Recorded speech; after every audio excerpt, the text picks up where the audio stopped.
Hi everyone, welcome and welcome back to our channel R2S News and Updates। मेरा नाम हिमलता और मेरा बीना। So guys, कैसे हैं आप सब लोग? आई होप कि आप सब बहुत ही अच्छे होंगे। तो आज हम लोग जिस पे रिएक्ट करने वाले हैं वो है द चाणक्य डायलॉग्स के वीडियो पर, which is major Gaurav Arya sir का video, Israeli options for retaliating against Iran. Okay, so guys video तक देखिएगा, अच्छा लगा लाइक कर देना, शेयर कर देना, सब्सक्राइब कर देना हमारे चैनल को। और जो वीडियो का लिंक आपको डिस्क्रिप्शन बॉक्स में मिल जाएगी, वो जाकर फटाफट चेकआउट कर लो, लेट नहीं करते। Let's get started. And guys हमारे और दो रिएक्शन चैनल्स हैं, उसका भी लिंक आपको डिस्क्रिप्शन बॉक्स में मिल जाएगी, जरूर से चेकआउट कर लीजिएगा। चलो स्टार्ट करते हैं।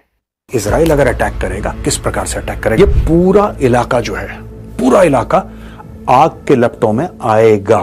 इजराइल सिर्फ ये कह रहा है कि साहब आपने मिसाइल मारी, अब हम नहीं मारेंगे। इजराइल सिर्फ अपनी लड़ाई नहीं लड़ रहा, इजराइल हम सब की लड़ाई लड़ रहा। ये ऐसे जमीन के ऊपर नहीं है कि आप खुले में देख सकें, ये कई फुट जमीन के नीचे है, इनको प्रोटेक्ट करा गया है और ईरान ने अरबों खरबों डॉलर खर्च करे हैं ये सब चीजें बनाने के लिए। क्या इजराइल इनको ठोक सकता है? 100%। उन्होंने हैक करा था मामला इनका पहले। यही तो चीज है जिसकी वजह से ईरान दुनिया भर को ब्लैकमेल करता है। अगर इजरायलीज इस पे अटैक करें, ऐसा क्या चीज है?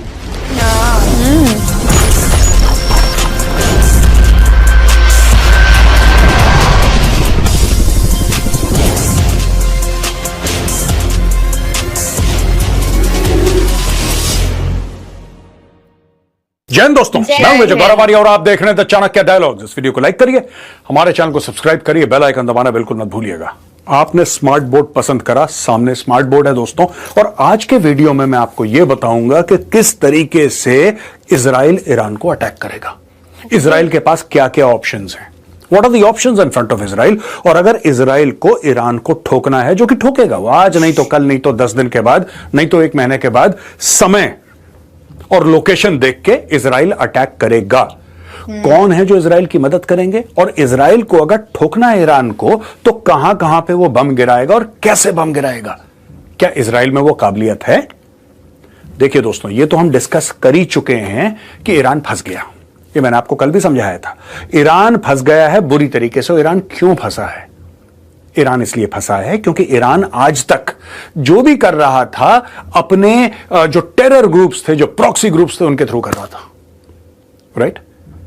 हमास अटैक करो जरा, हिजबुल्लाह जरा रॉकेट फायर करना। तो यार जब रिमोट कंट्रोल से आप कोई चीज करते हो ना, वो आसान होती है, क्योंकि आप बैठे हैं 1000 से ज्यादा किलोमीटर दूर, sitting more than 1000 kilometre away.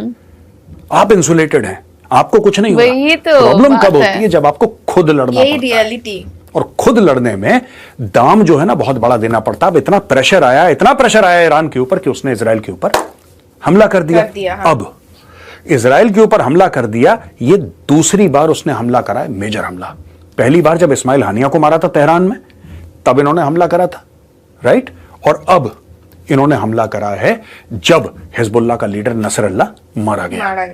यहां पे हाशिम सैफुद्दीन जो उसके बाद बना था लीडर हिजबुल्लाह का, उसको भी गुड नाइट बोल दिया इजराइल ने। मारा बम, पहुंचा ऊपर, सीधा 1 सेकंड का खेल, उसको भी खत्म कर दिया। अब ये देख रहे हैं कि भाई अगले किसको बनाएंगे लीडर, ये लोग बनाएंगे, अगले किसको बनाएंगे। ऐसा ना हो कि कोई बोले साहब हम तो वॉलंटियर करते ही नहीं हिजबुल्लाह की लीडरशिप के लिए, क्योंकि कुछ नहीं पता इनका कि बावले कहां से जाके अटैक करते हैं। ये सारी चीजें हैं। अब हिजबुल्लाह के अंदर उथल पुथल चल रही है। दोस्तों मुद्दे पे आते हैं। इजराइल अगर अटैक करेगा, किस प्रकार से अटैक करेगा? देखिए साहब, ये मैप है आपके सामने दोस्तों। ये इजराइल है, ये ईरान है, ये दिस इज तेहरान। ये दोस्तों तेहरान है, द कैपिटल ऑफ ईरान। अब इसके बीच में जो फासला दिखा रहे हैं 2349 किलोमीटर, ये बाय रोड का फासला है। ओके। ये सड़क का फासला है, लेकिन सड़क से तो जाएगा नहीं इजराइल। इजराइल वार करेगा 3 तरीके से दोस्तों। अच्छा। सबसे पहला वार इजराइल जो करेगा वो करेगा फाइटर से। ये इनका ऑप्शन 1 हो सकता है। सेकंड ड्रोन, और तीसरा मिसाइल। फाइटर्स, ड्रोन्स, मिसाइल्स, ये 3 ऑप्शन है इजराइल के पास। अब दोस्तों हम ये देखेंगे कि कौन कौन सी इनकी लोकेशंस हैं जहां पे वो बम गिराएगा। आप आर्बिट्ररी, ऐसा तो नहीं कि किसी ने एक फील्ड है, एग्रीकल्चरल फील्ड है, उसके ऊपर बम गिरा दिया। अगर आप चाहेंगे हिट करना, आप किसी स्ट्रेटेजिक टारगेट को हिट करेंगे। वो स्ट्रेटेजिक टारगेट्स कौन से हैं? तो पहली चीज हथियार कौन सा होगा, और दूसरी चीज टारगेट कौन से होंगे। चलिए सबसे पहले हम हथियारों से मिलते हैं। सबसे पहला हथियार जो इजराइल इस्तेमाल कर सकता है इस जंग में, इस लड़ाई में, that is the F-35 lightning. यह हथियार दोस्तों, ये जो प्लेटफॉर्म है, निहायती खतरनाक है और दुनिया का सबसे बेहतरीन 5th जनरेशन फाइटर जेट है। दोस्तों ये फाइटर जेट स्टेल्थ है। स्टेल्थ यानी कि ये जब फाइटर जेट उड़ता है और ईरान के रडार पे जब ये आएगा तो पूरा फाइटर जेट नहीं दिखाई देगा। ये लंबा चौड़ा 10, 15, 20, 25 जितने भी टन का है, ये इतना विंग स्पैन इसका है, खूब बड़ा, ये सब नहीं दिखाई देगा। It will be the size of a golf ball. अब आप बोलेंगे साहब ये आधे घर के बराबर फाइटर जेट, आप कह रहे हैं मेजर साहब गोल्फ बॉल। यही तो स्टेल्थ टेक्नोलॉजी है। वाओ। खास एंगल होते हैं एयरक्राफ्ट के, उसके ऊपर खास पेंट लगा रहता है कि जब आप रेस थ्रो अप करें, अमेजिंग, अपने रडार से, और वो बाउंस बैक करके आए, तो पता लगा जो उसका सिग्नेचर है that is like a golf ball. ये देखिए छोटा सा वीडियो ऐसे लगेगा।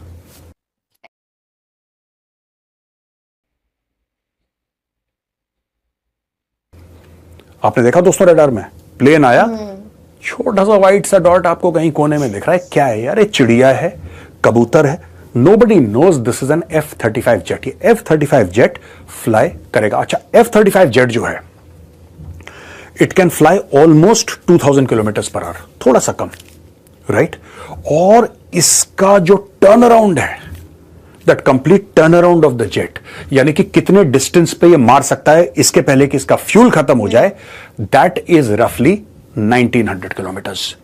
दोस्तों ये वीडियो ये देख रहे हैं आप, एयरक्राफ्ट आया आया आया और ये छोटी सी बॉल बल के आगे निकल गया। मैं फिर से वीडियो आपको दिखा रहा हूं। यहां से आया है प्लेन, ये जेट आया F-35, रेडार की जद में आया और धीरे से समथिंग लाइक दिस, इतना बड़ा जेट, गोल्फ बॉल जितना। ईरानियों को पता नहीं लगेगा कि सर पे मौत नाच रही है दोस्तों। दूसरा जो इनका बहुत बड़ा हथियार है that is drone. Heron drones हैं इनके पास। दोस्तों अभी देखिए ये एक हेरॉन ड्रोन है, this is an armed drone Israel का, राइट? ये ड्रोन दूसरा तरीका है जिससे ये ईरानी ठिकानों पे वार कर सकता है। लेकिन इस ड्रोन के साथ एक प्रॉब्लम है, ड्रोन धीरे चलते हैं, ड्रोन की स्पीड ज्यादा नहीं होती, कुछ फ्यू 100 किलोमीटर की होती है। हाँ, चुपचाप ये ऊपर की हाइट में रह सकते हैं। एंड्योरेंस इनका 25 घंटा 30 घंटा, and thousands of feet above the ground drones मंडरा सकते हैं। लेकिन क्या ये ड्रोन्स का इस्तेमाल करेंगे? कर सकते हैं लिमिटेड वे में। लेकिन अगर कोई बोले कि साहब ड्रोन से ही आप कर देंगे, तो ये ड्रोन उसके लिए नहीं, किसी गाड़ी को टारगेट करना है, जैसे कि जनरल कासिम सुलेमानी को अमेरिकन ने मारा था, वो पॉसिबिलिटी है। लेकिन अगर हमें यह लगे कि ये बिल्कुल उनके एयर डिफेंस सिस्टम्स को फेल करके आगे निकल जाएगा, ऐसा नहीं हो सकता। तीसरी पॉसिबिलिटी है दोस्तों इजराइल के बैलिस्टिक मिसाइल्स की, और ये है जेरिको मिसाइल्स। ये देखिए जेरिको मिसाइल्स क्या होती हैं। अब दोस्तों यहां पे हम बताते हैं जो एक्चुअल चीज इजराइल कर सकता है, प्रोबेबिलिटी जो हाईएस्ट है।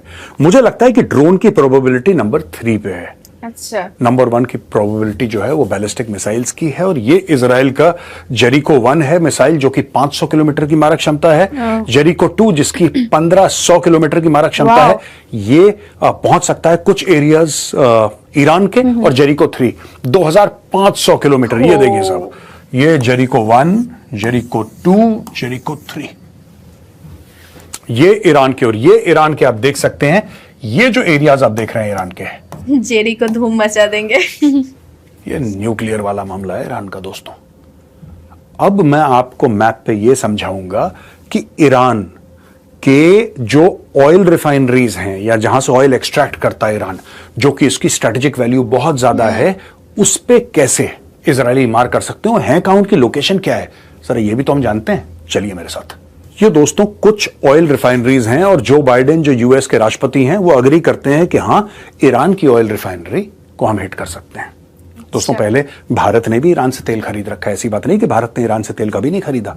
भारत ने भर भर के तेल खरीदा था ईरान से, और ईरान के ऊपर सैंक्शंस हैं। और अगर ईरान की ऑयल रिफाइनरीज के ऊपर हिट करता है इजराइल, अमेरिका अगर उसको कहता है कि ठीक है यू कैन हिट, तो चाइना को बहुत दुख होगा, पाकिस्तान लगभग बर्बाद हो जाएगा, क्योंकि पाकिस्तान का सारा स्मगल्ड तेल आता है ईरान से, और दुनिया के ऑयल मार्केट्स हिलेंगे। क्यों हिलेंगे? नॉट बिकॉज कि ईरानियन तेल बंद हो गया क्योंकि उनके ऊपर सैंक्शंस हैं, बट बिकॉज जियोपॉलिटिकल सिचुएशन थोड़ी सी उथल पुथल हो जाएगी। और जो ईरान के अंदर जो फ्रीडम लविंग लोग हैं, जो चाहते हैं कि ये पागल मुल्ले मौलाना जो ऊपर बैठे हुए हैं, क्रैक बिल्कुल कंप्लीट लूनेटिक्स बैठे हैं, उनसे इनको निजात मिले, वो लोग और जुल्म करेंगे लोगों के ऊपर। ये मैं आपको आज बताता हूं। तो ये देखिए साहब, ये बसरा के आसपास है, ये अबदान रिफाइनरी इस एरिया में, this is on the border with Iraq, right. ये है जिसको हम कह सकते हैं कि हाँ ठीक है, दिस इज क्लोजेस्ट। एक यहां पे खर्ग आइलैंड है, ये आइलैंड है बीच में जहां पे ये लोग ऑयल रिफाइन करते हैं। ये असल में this is it. And fourth बंदर अब्बास। ये 4 टारगेट्स हैं अलग अलग लेवल पे, जो कि आपकी जेरिको 3 मिसाइल्स की जद में आते हैं, जो कि F-35 की जद में आते हैं। ये सारा का सारा काम इजराइल आराम से कर सकता है। दोस्तों ये बहुत जरूरी है इस एरिया में। लेकिन ना एक बात आप लोग ध्यान रखना, लाइक बंदर अब्बास, आप ये देखिएगा इसका दुबई से क्या डिस्टेंस है, इसका बहरीन और कतर से क्या डिस्टेंस है, ये सारी की सारी चीजें आप समझ लीजिए। इसका कुवैत के साथ क्या डिस्टेंस है, ये बसरा इससे क्या डिस्टेंस है इसका। मैं क्यों बता रहा हूं ये सब, why am I telling you all of this. क्या होता है कि जब यहां पे अटैक होगा ना तो इनको असर पड़ेगा। और दुबई किस चीज के लिए मशहूर है? Political stability. लोग दुबई क्यों पसंद करते हैं? क्योंकि अमन चैन है वहां पे। People love the UAE because there is absolute political stability. ये पूरा इलाका जो है, पूरा इलाका आग के लपटों में आएगा। अब इजराइल ये नहीं चाहता कि पूरा इलाका है, इजराइल सिर्फ ये कह रहा है कि साहब आपने मिसाइल मारी, अब हम भी मारेंगे। बात तो इतनी सी है। लेकिन ईरान को पता है कि ईरान की जियो स्ट्रेटेजिक लोकेशन ऐसी है कि अगर ईरान के ऊपर हमला हुआ तो इसमें प्रॉब्लम्स होंगी। अब ये जो एरिया है दोस्तों, ये रिफाइनरी यहां पे हो गई, ये जाहिदान वगैरह, आपको पता है ये पाकिस्तान है, ये अफगानिस्तान है। मैं आपको ऐसे ही बता रहा हूं। यहां पे रेलवे ट्रैक आता है, यहां से ये गवादर है, ऑलराइट, ग्वादर है पाकिस्तान का, चाइना पाकिस्तान इकोनॉमिक कॉरिडोर, और बिल्कुल यहां पे आसपास चाबहार है। चाबहार से आप बिल्कुल ऊपर जाइए, ये रेलवे ट्रैक बना रहा है इंडिया। एंड जाहिदान जो है it is at the crossroads. ये एक ट्राई जंक्शन बनता है जाहिदान का। मैं आपको जियोपॉलिटिकल सिनेरियो समझा रहा हूं। ये ट्राई जंक्शन बनता है, इस ट्राई जंक्शन में अफगानिस्तान भी है, इस ट्राई जंक्शन में पाकिस्तान भी है, इस ट्राई जंक्शन में ईरान भी है, और ये पूरा एरिया जो है दिस इज बलूचिस्तान। चाहे वो अफगानिस्तान में हो, चाहे वो ईरान में हो, चाहे वो पाकिस्तान में हो, एरिया है बलूचिस्तान। अनसेटल्ड एरिया है, इंसर्जेंसी चल रही है, अफगानिस्तान में तो चल रही है, पाकिस्तान में, ईरान में भी चल रही है। इसका क्या इंपैक्ट होगा, ये बात की बात है। तो देखिए साहब, मैं फिर से बताता हूं आपको, अबादीन रिफाइनरी, खड़ग आइलैंड, ये असलवे है, और ये बंदर अब्बास रिफाइनरी। ये 4 मोटे मोटे टारगेट्स हैं जो इजराइल की जद में आ सकते हैं। अब दोस्तों आपने देखा पहले किस तरीके से ऑयल रिफाइनरीज जो उनकी थी वहां पे किस प्रकार से हिट कर सकता है इजराइल।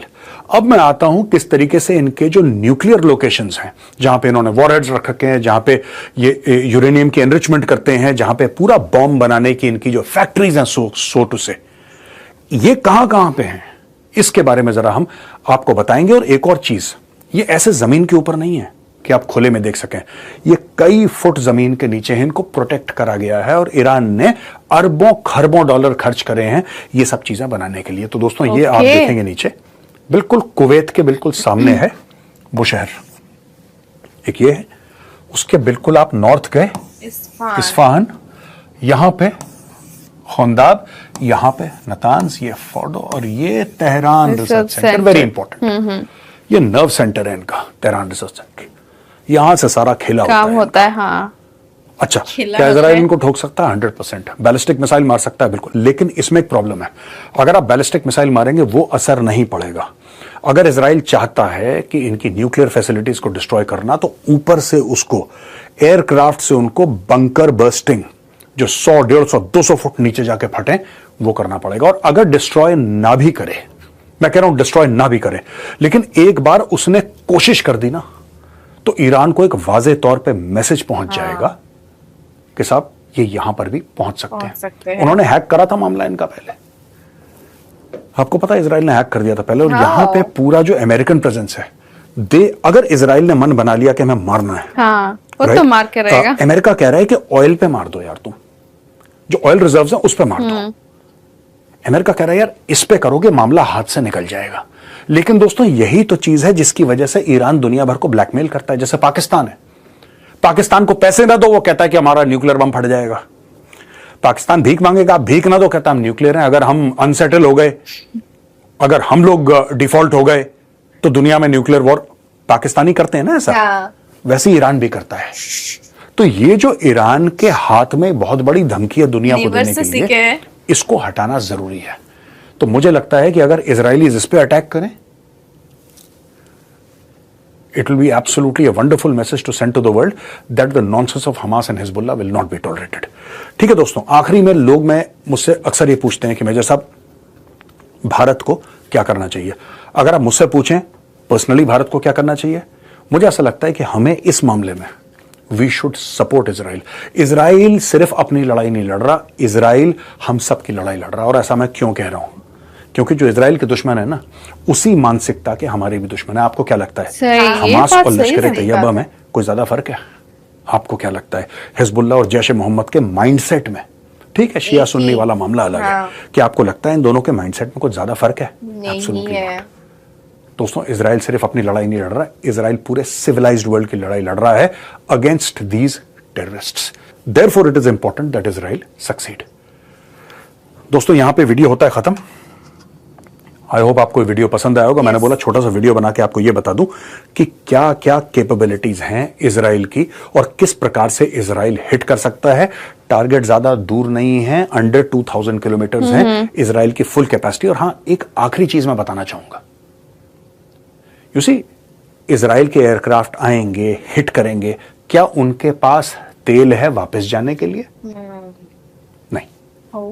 तो बीच में उनको या तो रिफ्यूलिंग के लिए जगह चाहिए या मिड एयर रिफ्यूलिंग करनी होगी। वो किसी और दिन मैं आपको बताऊंगा कि क्या होता है। बड़े बड़े एयरक्राफ्ट होते हैं, फ्लाइंग टैंकर्स कह सकते हैं आप उनको, फ्लाइंग पेट्रोल पंप्स कह सकते हैं आप उनको। ठीक है, though they use aviation fuel, but you can call them like flying fuel dumps. बड़े बड़े हवाई जहाज हैं, वो नोजल आती है पीछे लग जाती है और नोजल पीछे लग जाती है, फाइटर जेट में दोबारा तेल भर जाता है। ये करेंगे या फिर बात करेंगे वो सऊदी अरब से या किसी और देश से कि यार हमें कोई एक जगह दो जहां से हम रिफ्यूल करके दोबारा टेक ऑफ कर सकें, क्योंकि ये जो डिस्टेंस है वो थोड़ा सा ज्यादा है, वापस पहुंचते पहुंचते दिक्कत हो सकती है। तो दोस्तों यही था आज का वीडियो। कैसा लगा आप जरूर बताइएगा। अगर पसंद आए तो उस वीडियो को लाइक करिए, हमारे चैनल को सब्सक्राइब करिए, बेल आइकन दबाना बिल्कुल मत भूलिएगा। जय हिंद, वंदे मातरम, भारत माता की जय। ओके, सो मैं ये सोच रही थी, मतलब जब सर बोल रहे थे कि मतलब वहां जाएंगे, मार्केट होके आ जाएंगे, तो मेरे दिमाग में यही चल रहा था, मतलब आएंगे कैसे, उनके पास तेल रहेगा, उतने दूर ट्रैवल करेंगे, उसके बाद ट्रैवल करके रिटर्न आएंगे। हाँ, तो तेल रहेगा। तो सर ने लास्ट में वो भी बता दिया। ये मैं सोच रही थी, वो सोच रही थी कि वो लोग सर जो बोले ना कि एयर में फ्यूलिंग करेंगे, तो मैं सोच रही थी एयर में कैसे करेंगे, कि मतलब वो बड़ा सा प्लेन रहता है, उससे वो लोग कनेक्ट करके कर देते हैं। ये पहले मैं सुनी थी एक जगह पे। अच्छा, यहाँ पे जो था, जो बताया ना कि मतलब जाने आने में टाइम तो लगेगा ही, उसके बाद इतने सारे ट्रैवल करेंगे, उसके बाद फट से तो रिटर्न नहीं आएंगे ना। हाँ। तो कैसे उनके पास तेल रहेगा कि नहीं। सो सर ने लास्ट में हम लोग की क्यूरियोसिटी अच्छे से बहुत अच्छे से क्लियर किया एंड बहुत अच्छे से समझाया सर ने कि वैसे भी सर बहुत अच्छे से समझाते हैं, यहाँ पे भी बहुत अच्छे से समझाया कि कैसे वो किस पे इजराइल अटैक कर सकते हैं एंड कैसे अटैक, हाँ, और कैसे फाइटर जेट्स हैं, किससे वो लोग अटैक। मुझे ये बहुत इंटरेस्टिंग लगा कि वो प्लेन आएगा एंड ऐसे आके एक पोजीशन में आके वो जस्ट एक बॉल क्रिएट, इतना छोटा सा एक बॉल क्रिएट, गोल्फ बॉल, वो कितना गोल्फ बॉल कितना होता है, इतना सा तो साइज में होता है, तो उतना साइज में दिखेगा। सो ये बहुत ही मतलब अमेजिंग था एंड बहुत ही इंटरेस्टिंग था। लाइक ये सब जानने में ना बहुत इंटरेस्ट लगता है, नहीं? राइट, तो बहुत अच्छा लगता है। पता नहीं कब इजराइल और ईरान का लड़ाई होगा। अमेरिका सर ने पहले वीडियो में बताया कि अमेरिका ऊपर ऊपर में बोलते कि सीज फायर कर दो। हम लोग घर पे डिसाइड मतलब बात कर रहे थे कि मुझे लगता है कि अमेरिका अंदर अंदर ही इजराइल के सपोर्ट में है। और इन लोग का ऑयल रिफाइनरी का जगह पे जो है वहां पे तो मतलब अमेरिका ऑलवेज सैंक्शन लगा के रखते हैं, तो इसलिए इंडिया का बहुत प्रॉब्लम रहता है। तो अमेरिका ऑलवेज सपोर्ट करेंगे इजराइल को कि उन लोगों को वहां पे जाके मार दो।